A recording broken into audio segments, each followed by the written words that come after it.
किसी ने बैंक में जमा कर रखा है पहले से 1 लाख, अब आज उसको 25,000 की जरूरत है, गया बैंक में ले आया। दूसरे का बैंक में 20,000 जमा है, तो वो गया रवाब से 20 ले आया, 5 कम है उसके पास, वो कमाओ। इसलिए अंतर होता है। और इसीलिए इतिहास में कोई ऐसे महापुरुष हुए कि गुरु के पास गए और चिपक गए, भगवत प्राप्ति कर लिया, और कोई ऐसे भी हुए कि तेजी से चलने लगे, जो कमी थी वो पूरी कर ली उसी जन्म में। और अधिकांश अधिक पाप युक्त होते हैं अंतःकरण वाले, तो धीरे धीरे चलते हैं। ठीक है, 1000 जन्म में सही पहुंचना है वहां।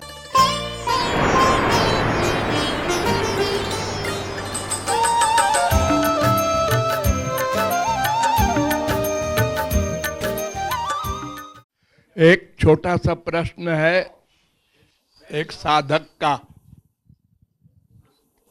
कि एक पिता के 4 बच्चे हैं, कोई जल्दी भगवान की ओर चलता है, कोई घर में ही बुराई करता रहता है भगवान की, कोई थोड़ी थोड़ी रुचि से चलता है। यानी ये 4 बच्चों में 4 प्रकार की बातें क्यों होती हैं? माँ बाप तो वही है, वही एटमॉस्फियर है, वही खान पान है, सबने उसी माँ का दूध पिया है, फिर इतना बड़ा अंतर कैसे होता है? ऐसा प्रश्न है। तो ऐसा है कि जीव अनादि है, ये नया नया जीव नहीं बना, इसके अनंत जन्म हो चुके। तो पिछले अनंत जन्मों में जिसने जितनी साधना की है, भगवान उसी के अनुसार उसकी चित्त वृत्ति वर्तमान जन्म में बना देते हैं। वो अंदर बैठे हैं ना, यही तो करते हैं वो।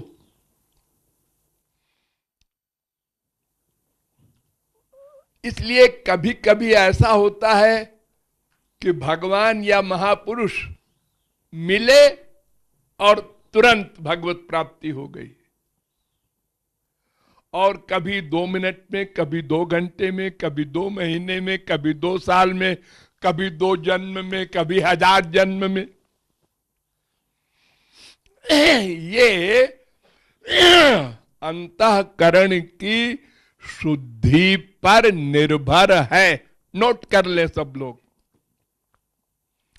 हमारा अंतःकरण जितना अधिक शुद्ध है, उतनी जल्दी खींच जाएगा भगवान और महापुरुष से। ये दोनों चुंबक हैं, शुद्ध हैं, तो ये शुद्ध को खींच सकते हैं, अशुद्ध को नहीं खींच सकते। भगवान की पावर फेल, बड़े बड़े जगत गुरुओं की पावर फेल, वहां हार जाते हैं। मूर्ख हृदय न चेत, यदि गुरु मिलई बिरंच सम। देखो, एक चुंबक रख दीजिए आप लोग, और उसके चारों ओर सुइयां खड़ी कर दीजिए लोहे की, और उन सुइयों में एक सुई तो हो केवल लोहे की, और एक में 10% मिलावट हो, एक में 20% मिलावट हो, एक में आधी मिलावट हो, एक में 3/4 मिलावट हो, ऐसे अंतर हो। अब आप चुंबक को बीच में रख दीजिए, तो जो प्योर लोहे की है वो तुरंत आके खींच जाएगी, उसी में मिल जाएगी। और जिसमें थोड़ी मिलावट है वो भी धीरे धीरे आएगी। और जिसमें अधिक मिलावट है वो अपनी जगह खड़ी रहेगी, हिलेगी भी नहीं। ऐसे ही एक बाप के 4 बच्चे हैं तो सबके अंतःकरण के पाप पुण्य, उसकी शुद्धि की लिमिट अलग अलग है। तो जिसका अंतःकरण शुद्ध है वो तुरंत खिंच जाएगा और कंप्लीट सरेंडर कर देगा। और जिसमें जितनी गड़बड़ी है, पाप है, तो पापवंत कर सहज सुभाऊ, भजन मोर तेहि भाव न काऊ। जितना अधिक पाप उसके अंतःकरण में होगा उतने वो दूर रहेगा भगवान से और महापुरुष से। इसलिए इसमें आश्चर्य नहीं करना चाहिए।